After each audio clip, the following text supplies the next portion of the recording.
तिलक में कमी जदी करबाए लड़की के पापा। तिलक में कमी जदी करबाए लड़की के चाचा। बिहने मचैबा ठाकन ठेल लगन पतरी में। बिहने करबा ठाकन ठेल लगन पतरी में। अंगना से मारल जाइबा दुआरा से गरियावल जाइबा। अंगना से मारल जाइबा दुआरा से गरियावल जाइबा।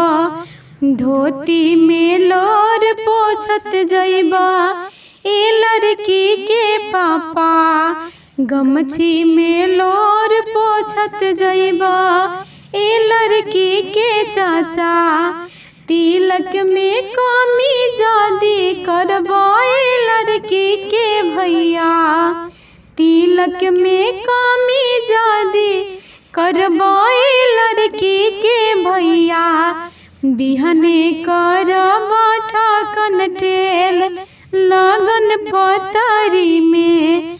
बिहने मचैबा ठाकन ठेल लगन पतरी में।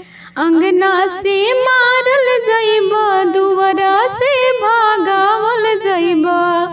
अंगना से मारल जाइबा दुआरा से भागावल जाइबा।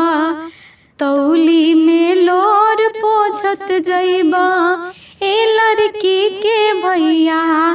गमछी में लोर पोछत जाइबा ए लड़की के भैया।